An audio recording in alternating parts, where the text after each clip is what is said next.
Pelaksana tugas Kepala Dinas Pendidikan DKI Jakarta Budi Awaludin mengatakan, 5 siswi sekolah menengah pertama Jakarta yang membuat video mengolok-olok Palestina di restoran cepat saji mengaku ketakutan usai video mereka tersebar di media sosial dan menjadi viral Rabu 12 Juni 2024. Oleh sebab itu, kelima siswi tersebut meminta bantuan kepada pihak Disdik DKI Jakarta. Budi mengatakan kelima siswi tersebut mengaku menyesali perbuatan mereka. Kelima siswi tersebut menangis saat dimintai keterangan terkait alasan membuat video mengolok-olok Palestina di restoran cepat saji. Lebih lanjut, Budi mengatakan bahwa polisi turun tangan dalam kasus ini dan lingkungan rumah kelima siswi tersebut kini dalam penjagaan pihak kepolisian. Sebelumnya, Budi mewakili orang tua serta siswi yang bersangkutan menyampaikan permintaan maaf atas video yang menyinggung hati masyarakat Indonesia serta Palestina tersebut. Budi menyebut kelima siswi yang berasal dari 4 sekolah yang berbeda itu kini telah diberi sanksi berupa wajib lapor ke guru bimbingan konseling selama seminggu.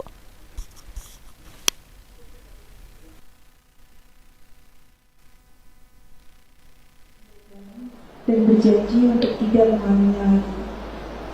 Sekali lagi, saya memohon maaf yang sebesar-besarnya dan terima kasih. Selamat malam. Saya selaku orang yang ada dalam video yang beredar beberapa hari lalu, saya ingin minta maaf sebesar-besarnya kepada semua masyarakat dan pihak-pihak karena saya telah membuat ketersinggungan banyak orang. Saya sadar saya tidak dewasa dalam berkata seperti itu, dan saya sadar bahwa topik tersebut bukanlah hal bercanda. Saya akan mengubah sikap dan kelakuan saya akan mengubah kata-kata saya agar lebih baik dan lebih positif lagi ke depannya. Saya berjanji saya akan lebih dewasa untuk ke depannya. Saya juga akan meningkatkan rasa kemanusiaan saya kepada orang-orang yang membutuhkan. Terima kasih. Selamat malam. Saya meminta maaf atas video yang telah beredar. Walaupun dalam video tersebut saya tidak ikut berkomentar apapun, tetapi saya akui saya telah ikut serta dalam video tersebut dan menunjukkan ekspresi yang menyinggung. Saya meminta maaf sebesar-besarnya atas perilaku saya. Saya berjanji akan bersikap lebih baik dan tidak mengulanginya lagi. Saya akan jadikan semua ini sebagai pelajaran bagi diri saya sendiri untuk kedepannya. Terima kasih. Kuasa hukum presenter Ruben Onsu, Minola Sembayang, mengatakan saat ini belum bisa bicara terkait gugatan cerai yang dilayangkan kliennya terhadap sang istri Sarwenda. Dikutip dari Kompas.com pada Rabu 12 Juni 2024, Humas 2 Pengadilan Negeri Jakarta Selatan Tumpanuli Marbun sebelumnya mengonfirmasi adanya gugatan cerai yang dilayangkan oleh Ruben Onsu. Tumpanuli Marbun menyampaikan bahwa ada gugatan yang didaftarkan tanggal 11 Juni 2024 dan akan disidangkan tanggal 9 Juli 2024 serta yang melakukan gugatan berinisial RSO. Minola mengaku sampai saat ini belum dapat menginformasikan soal keadaan rumah tangga dari Ruben. Dia tak menampik sudah mengobrol dengan Ruben. Dia juga bilang presenter tersebut sudah curhat hingga berkonsultasi dengannya terkait masalah rumah tangganya. Dari kondisi tersebut sudah dapat disimpulkan bahwa rumah tangga Ruben dan Sarwenda sedang tak baik-baik saja. Dia menilai ada sesuatu yang terjadi antara keduanya sehingga Ruben dan Sarwenda membutuhkan kuasa hukum sebagai konsultan mereka. Simulasi pengamanan Pilkada 2024 digelar di Jalan Tugu atau tepatnya di depan Balai Kota Malang Rabu 12 Juni 2024. Dalam simulasi tersebut, seluruh skenario pengamanan diterapkan. Di dalam simulasi, diskenariokan dengan pendistribusian kotak suara dan berlanjut dengan adanya kegiatan kampanye. Disusul dengan kegiatan pemungutan suara. Setelah itu berlanjut dengan rekapitulasi penghitungan suara. Namun mendadak ada masa aksi unjuk rasa yang tak puas dengan hasil pemilu dan berujung dengan aksi anarkis. Massa pun berhasil dipukul mundur oleh pasukan pengendali massa atau Dalmas Polresta Malang Kota. Namun ternyata ada massa lainnya yang berbuat brutal dengan melakukan perusakan serta melakukan penyanderaan anggota KPU.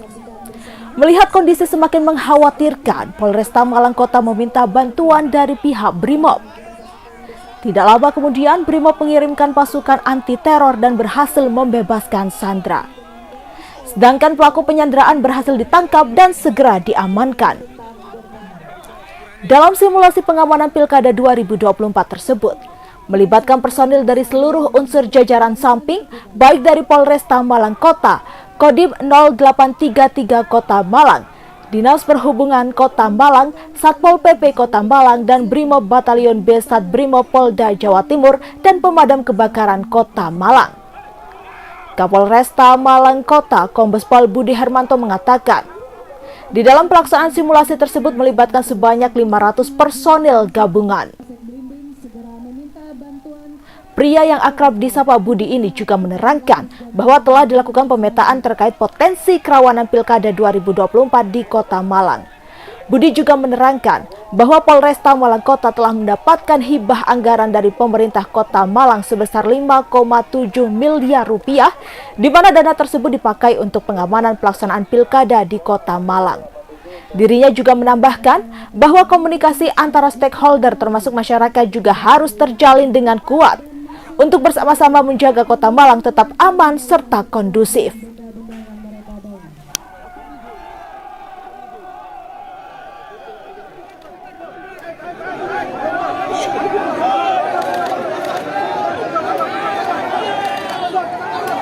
Karena masa semakin mulai beringas, Kabako memerintahkan Kasat Samata untuk segera mendatangkan K9 dan Damas lanjut ke lokasi untuk mendorong mundur massa pengunjuk rasa. Kita saksikan bersama tim dari K9 mencoba untuk mendorong mundur massa pengunjuk rasa sehingga massa mulai terurai dan berpecah. Selanjutnya pasukan Dalmas lanjut dengan menggunakan peralatan Dalmas lengkap bergerak menuju ke lokasi unjuk rasa dan segera melakukan lintas ganti dengan Dalmas awal. Namun hal itu tidak membuat massa mundur. Massa malah semakin maju dan mencoba merengsak kembali ke kantor KPUD. Massa semakin beringas dan mencoba melempari petugas dengan alat-alat yang mereka bawa. Saat ini kita saksikan bersama Dalmas lanjut melakukan lintas ganti dengan Dalmas awal. Pasukan Dalmas lanjut melakukan tindakan dan tahapan sesuai dengan Perkap nomor 6 tentang pedoman pengendalian massa. Kita saksikan massa semakin beringas dan melempari petugas dengan semua benda-benda yang dibawa. Dan massa mencoba merangsak masuk ke kantor KPUD. Kepada saudara-saudara pengunjuk rasa, kami dari kepolisian Polresta Malang Kota memohon dengan sangat kepada saudara-saudara agar saudara-saudara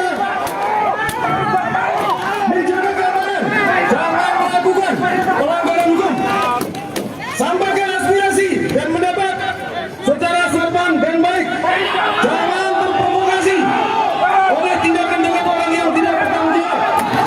Jaga kehormatan dan martabat kita sebagai warga negara yang baik. Terima kasih dan selamat menyampaikan aspirasi. Namun masa unjuk rasa tidak menggubris himbauan dari Bupati dan Kasus Security Plaza Indonesia yang tertangkap kamera tengah memukul anjing K9 kini berakhir damai.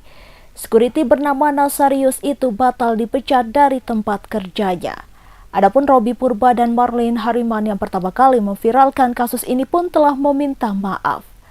Dilansir dari Kompas.com, kesepakatan damai dalam kasus ini dilakukan seusai Polsek Metro Menteng melakukan mediasi terhadap pihak-pihak yang terlibat, yakni perwakilan vendor penyedia jasa keamanan K9, make up artis Marlene Hariman dan artis Robi Purba yang memviralkan video pemukulan anjing tersebut. Proses mediasi tersebut terjadi di Polsek Menteng, Jakarta Pusat pada Selasa 11 Juni 2024. Dalam kesempatan itu, Kapolsek Menteng Kompol Bayu Marviando mengungkapkan alasan Nasarius memukul anjing bernama Faye itu, yakni karena anjing tersebut menerkam anak kucing dan hilang kendali. Bayu juga menjelaskan bahwa tak ditemukan luka yang membahayakan imbas pemukulan tersebut. Oleh karena itu, semua pihak kini sepakat untuk berdamai dan tak melanjutkan kasus ke jalur hukum.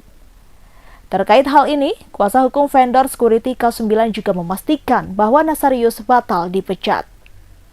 Dalam kesempatan yang sama, Robi Purba dan Marlin Hariman juga telah meminta maaf kepada Nasarius karena telah menyebarkan video pemukulan Faye tersebut. Puluhan rudal ditembakkan pasukan perlawanan di Lebanon Hizbullah ke wilayah Israel Utara. Namun warga Israel malah bersorak lantaran rudal-rudal tersebut ditembak jatuh Iron Dome militer Zionis. Setidaknya 70 roket diluncurkan di daerah Gunung Meron di Israel Utara dari Lebanon beberapa waktu yang lalu. Namun tak ada laporan korban cedera atau tewas akibat serangan itu. Rekaman yang diposting ke media sosial menunjukkan beberapa intersepsi Iron Dome. Rudal-rudal Hizbullah tersebut meledak sebelum mencapai sasaran. Namun beberapa roket terlihat menghantam kawasan Meron. Sementara wilayah Kiryat Shmona juga menjadi target dari sasaran. Warga Israel yang merayakan Hari Raya Shavuot pada Selasa 11 Juni 2024 terlihat bersorak menyaksikan rudal-rudal Hizbullah meledak di langit. Rudal-rudal tersebut bak kembang api lantaran diluncurkan sangat malam hari.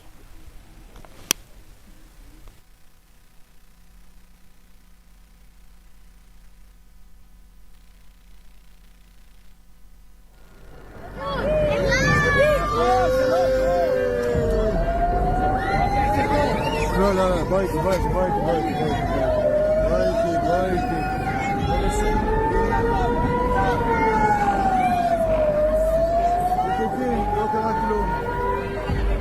لو قرأت لهم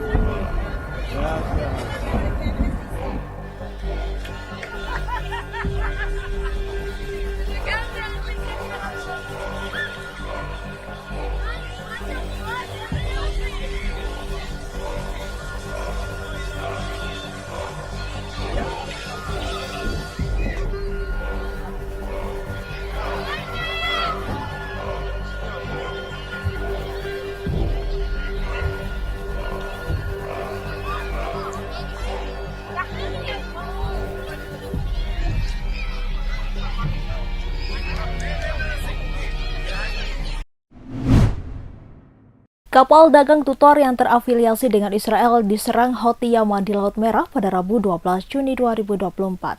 Saat melintas di Laut Merah, kapal tersebut ditabrak menggunakan kapal kecil milik Houthi. Akibat insiden tersebut, ruang mesin kapal dagang Israel berlubang dan terancam tenggelam. Dilansir dari Al Mayadin, hal itu diungkapkan langsung oleh perusahaan keamanan maritim Ambrey. Dalam laporannya dijelaskan bahwa kapal Tutor mendadak mengeluarkan panggilan darurat dari Laut Merah di lepas pantai Yaman. Pasalnya, kapal tersebut meminta bantuan seusai diserang pasukan Houthi Yaman di sekitar 68 mil laut atau 110 km barat daya kota pelabuhan Hodeida yang dikuasai oleh Houthi. Kapal Israel tersebut ditabrak menggunakan kapal kecil Houthi hingga mengalami kerusakan. Ruang mesin kapal tersebut dilaporkan berlubang seusai insiden tabrakan tersebut. Setelah kemasukan air, kini kapal terafiliasi dengan Israel juga terancam tenggelam.